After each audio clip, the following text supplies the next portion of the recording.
no primeiro, eu lembro de mais nova de orar e falar, Deus, se eu quiser matar todo mundo e começar de novo, eu não te julgo. Porque faz sentido. Gente, Claro não que tem faz, lógica. claro que Faz faz, muito sentido. claro que faz. E ele não. Não, eu vou Ele ser sincero pra ama. você, eu já falei isso pra Dani algumas vezes, assim, ó.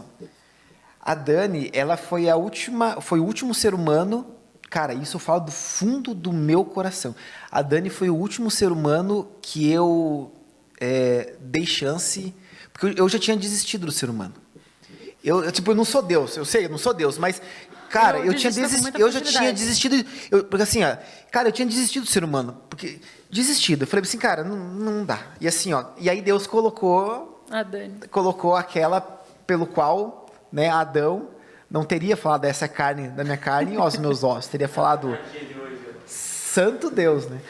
Mas assim, eu tinha desistido e assim, volta e meia, cara, eu me pego pensando, porque assim, ó, eu tinha desistido do ser humano e eu coloco eu no bolo. Eu já desisti de mim. Bolo. Cara, Fácil. eu já desisti de mim. Eu me coloco no bolo muito fácil. Cara, eu já desisti vezes. de mim muitas vezes já, sabe? E assim, ó, eu não gostava, eu cheguei num ponto que era o seguinte, eu olhava uma pessoa e falava bem assim, porra, legal essa pessoa, gostei dela. Tipo, não mulher, ser humano qualquer um. É uma pessoa que eu falei assim, ó, essa pessoa parece ser bem gente boa. Na hora que eu pensava isso, eu já pensava de novo bem assim, cara, mas se eu me aproximar dessa pessoa, ela vai ser lazarenta. Em algum momento ela vai ser lazarenta, entendeu? Em algum momento ela vai fazer alguma coisa que eu não vou gostar. Então eu já tinha desistido do ser humano. Pra mim, cara, não quero ser humano, não quero saber de ser humano, sabe? Porque o ser humano não presta, o ser humano é ruim. Então aquela ideia tua de, não, Deus, destrói e começa tudo de novo. Faz muito sentido. Sim. Assim, muitas e muitas vezes eu me peguei pensando em Deus com soldados de dinossauro. Muitas vezes. Não, Deus com o dinossaurozinho passando a mão na cabeça, assim, falando que saudade do T-Rex. Nossa, saudade. Com toda certeza. Não faz sentido. A gente é podre, o ser humano é horrível, a gente não faz nada. Tem um episódio de Friends que é a Phoebe e o Joey. A Phoebe é toda paz e amor.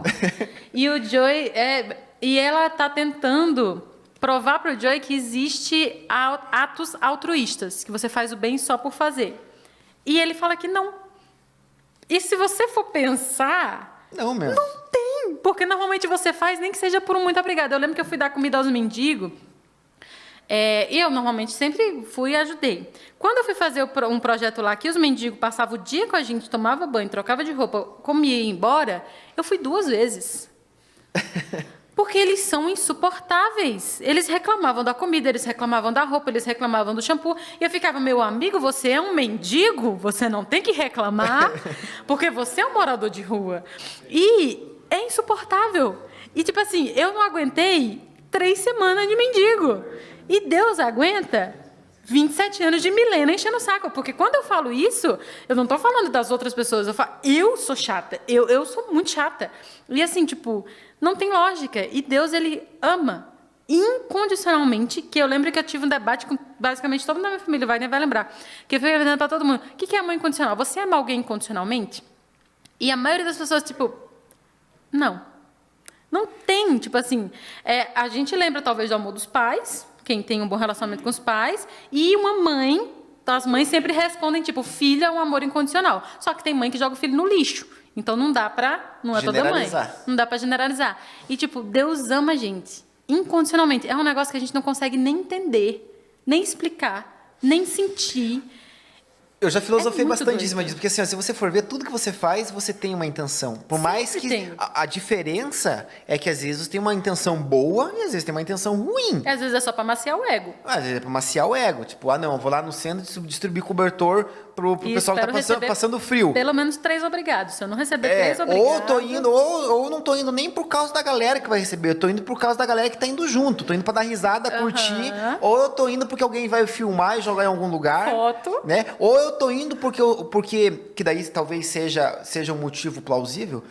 Eu tô indo pra poder me sentir bem, sabe? Porque a partir do momento em que eu faço bem pra outra pessoa, eu me sinto bem. Então talvez esse sentimento não seja um sentimento ruim. Então, tipo, a gente tem segundas intenções em tudo? Tem. Você não abre uma geladeira só por abrir. Você abre a geladeira para saber o que tem dentro, para pegar alguma coisa para comer.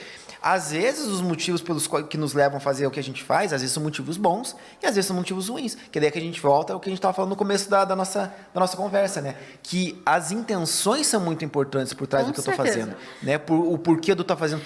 Porque assim, eu posso muito bem... Eu acho que não sei se foi Kant que falou isso. Que eu posso muito bem estar ajudando uma velhinha a atravessar a rua. Foi Clóvis de Barros Filho citando algum filósofo. Eu não sei se o filósofo falou isso mesmo ou ele estava interpretando. Enfim. Mas ele falou bem assim, que às vezes eu estou ajudando uma velhinha a atravessar a rua, ou eu posso estar ajudando ela a atravessar a rua porque eu entendo que ela precisa, ou eu posso estar ajudando ela a atravessar a rua com interesse na herança dela, entende? A atitude, ela é uma atitude... Para quem olha de fora, é uma atitude boa, porque você não sabe qual é o motivo. Mas o motivo que está por trás que às vezes vai determinar se é boa ou ruim. Por isso que eu não gosto daquela frase que fala que de boas atitudes o inferno está cheio. Não concordo com essa atitude, porque de boas atitudes o inferno está cheio. Não, se a pessoa teve de boas intenções. De boas intenções o inferno está cheio. Eu acho errada essa expressão, por quê? Porque se a pessoa teve uma boa intenção, eu acho que Deus leva mais em consideração as intenções do que as próprias atitudes. O meu conceito de cristianismo mudou bastante graças ao budismo. Bem legal, mas tem uma história budista que é muito boa e eu já falei, provavelmente todo mundo aqui já deve ter ouvido umas 10 vezes, que eu já falei isso, eu falo isso 24 horas por dia. Que é a história de... Porque assim, eles têm o conceito de que você vai reencarnando até você encontrar a luz. Vou colocar dessa forma para ficar mais fácil. Até você encontrar a luz. E uma dessas pessoas encontrou essa luz e ela saiu correndo de casa com um balde de água e uma tocha de fogo. É bem conhecida. Eu li essa história num livro de romance, Casa de Papel, se não me engano, Cidade de Papel, mas enfim, tem a história lá. A pessoa saiu correndo de casa com um balde de água e uma tocha de fogo. E quando perguntaram para ela, por que você está fazendo isso, sua doida? Ela falou, eu vou queimar as portas do céu e apagar as chamas do inferno, para que ninguém adore a Deus por medo de ir para o inferno ou para ganhar o céu. Eu tenho muito em mim, a ideia de que a salvação, ela vai ser por intenções. Eu acho que é por isso que a gente vai se surpreender tanto no céu. Boa. Porque, assim, eu acho que só Deus sabe o que passa no nosso coração, até quando a gente é podre, sabe? Então, assim, eu tenho muito isso para mim. Por isso que hoje eu tento, não só fazer eu tento ser muito honesta com Jesus. Agora, do Black lá, que eu gosto dele, nós dois. Eu tento ser muito sincera do tipo, eu não quero, eu não tenho essa vontade, porque o cristianismo me foi apresentado, quando eu era criança, como uma coisa muito simples. É como o Alisson às vezes coloca aqui, tipo, é simples, você não pode ficar em cima do muro porque o muro é do Satanás, você tem que fazer só as tarefas de Deus. Mas não é simples. Tipo, às vezes você vai chegar em bifurcações que não fazem sentido, que não são tão simples, que você não vai responder com os 10 mandamentos. Que a Bíblia não responde. E daí, cara, o teu relacionamento com Deus tem que vir das tuas intenções. Por que você está fazendo isso? Porque, Deus, eu vou tomar essa escolha porque eu acho que vai ser o melhor, Deus. Mas se não for, vamos comigo na escolha. Se der merda, volta comigo enquanto a gente pega outra... Sabe? Eu acho muito que a gente vai ser salvo pelas intenções. Eu acho que isso surpreende mais do que... mas é porque era uma pecadora e no último momento se arrependeu. Era uma prostituta e no último momento se arrependeu. Não, talvez Deus sabe o coração, Deus sabe a vida, Deus sabe o que ela lutou, Deus sabe o que ela passou, Deus sabe como ela chegou a isso, Deus sabe quanto ela odiava fazer isso e talvez seja por isso que ela seja salva. E eu ainda vou além. Às vezes a prostituta ela nem se arrependeu. E vai estar lá, mano. Porque as intenções... Romanos capítulo 2. Romanos capítulo 2 fala exatamente sobre isso. Se eu vier 5 disciplinas para você agora, eu até troco meu nome. Não, mas eu certeza que não vai. Cara, no céu, na eternidade, vai ter muito ateu, cara. Vai ter muito ateu, vai ter muito prostituta, vai ter muito ladrão. Mais puro do que a gente, às vezes, que está aqui dentro. Porque o sentimento é puro, porque é de verdade, entendeu? O Rodrigo Silva fala, tem uma frase do Rodrigo Silva que ele fala bem assim, que Deus se importa mais com a sinceridade do justo... Não, Deus se importa mais com a sinceridade do ímpio do que com a hipocrisia do justo. Com certeza. Né? E o Romanos capítulo 2 fala que as pessoas vão ser julgadas por aquilo que elas entendiam como certo e errado. Porque dentro do coração do ser humano existe uma forma... existe algo que distingue entre o certo e o errado dentro do coração. E a pessoa vai ser sincera sobre aquilo que ela acredita. Imagina, você nasceu no tempo negra, num tempo escuro, num tempo negro do cristianismo, onde as pessoas que não aceitavam os dogmas da igreja eram perseguidos e mortos. Aí você nasce num cenário desse, e o único Deus que as pessoas pregam, o único Deus que a maioria, que a maciça maioria das pessoas conhecem, pregam e ensinam, é aquele Deus goela abaixo, que ou você aceita, ou senão você morre. Senão você morre, senão você é castigado, literalmente, senão você é torturado, sabe? E aí você, na sua sinceridade, fala bem assim, cara, não quero esse Deus para mim. Não quero esse Deus para mim, não quero. Não quero, e você é ateu. Cara, ele não está negando o Deus verdadeiro, ele está negando isso. Ele está negando isso, entendeu? E aí Deus vai olhar para ele, vai olhar para a sinceridade do coração dele e falar assim, não, cara, você está certo. Era isso aí mesmo, era assim que tinha que ser. Tanto que até tem uma passagem na Bíblia que fala que tive fome e me desse de comer, tive sede e me desse de beber, era forasteiro e me hospedasse, estava nu e me vestisse. E eles falam, mas quando a gente fez isso? Tipo, eles não sabiam.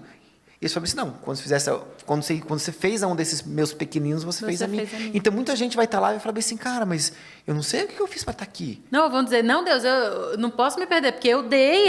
Teve uma vez que a mulher pediu esmola, eu anotei, eu dei R$10. Entendeu? É muito essa questão da intenção.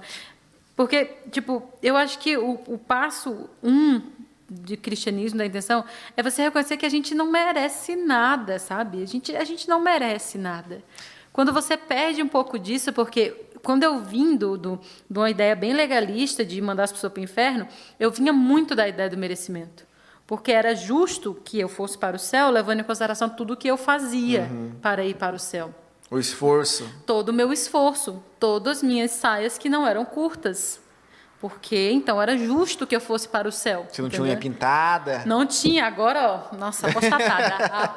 Mas, enfim, era justo que eu fosse para o céu. Então, quando eu me quebrei, que eu dei com a cara na porta, que eu comecei a errei, caí, enfim, que eu vi que não era justo e nunca foi, entendeu? E se eu for, é única e exclusivamente porque Deus é bom, não porque eu sou boa de alguma forma. Eu acho que esse é o ponto 1. Quando você realmente entender isso, porque não é falar, porque falar todo mundo fala, não, nós não merecemos nada.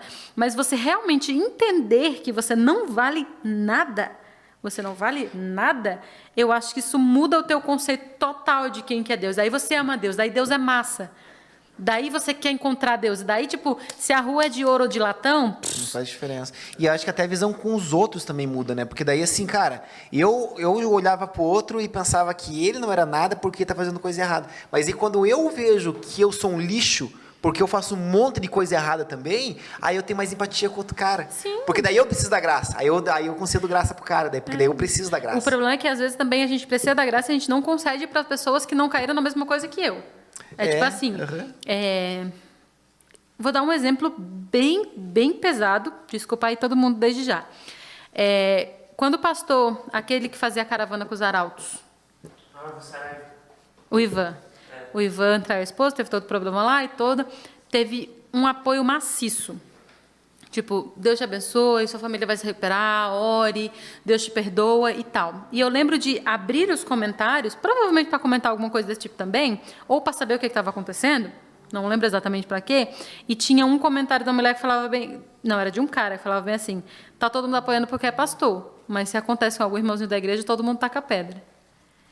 E daí, deu um estralo muito grande para mim, porque, tipo assim, eu aceito a graça na minha vida, para os meus pecados, tipo, mentira, palavrão, não gostar das pessoas, eu tenho um problema de gostar de ser humano, eu tenho essa dificuldade. Eu aceito. Mas se o teu pecado for usar crack, eu vou dizer, não, Paulo, isso é ridículo. Não tem como você pecar nisso. Então, você não é digno da graça. Porque eu fui forte o suficiente para não cair no crack, então você poderia ter sido também. Então, se você não foi, você não é digno da graça. Agora, se você cai na mesma coisa que eu, não, aí nós somos irmãos, todos precisamos da graça. Mas se você é um alcoólatra, você é só um fraco. Ah, se você é uma mulher que foi para a prostituição... Não, você é só uma fraca que não tinha amor suficiente e está perdida para Jesus. Entendeu? A gente tem empatia e graça para quem peca no mesmo nível do que a gente quer, do que a gente acha que é o nível da graça, porque a graça só chega até aqui. Quando alguém chega aqui no pecado, não, daí se vira porque daqui a graça não chega mais. A gente limita Deus, limita o poder de Deus, limita o amor de Deus, limita a graça, faz isso com os outros e ainda acha que está certo.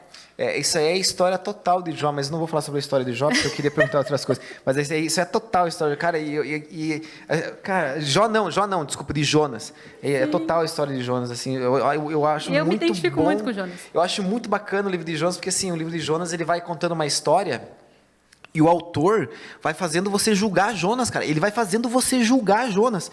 E aí lá no final do livro, ele te coloca como Jonas. Daí você fala, caramba, cara, eu tava julgando o cara. E eu sou igualzinho. E eu sou o personagem, porque no final do livro de Jonas, o livro de Jonas, ele coloca você como o personagem. E aí você passou o livro todo julgando o cara sem saber que você estava julgando você mesmo. Eu falo, nossa, cara, que extraordinário. Deus é muito bom.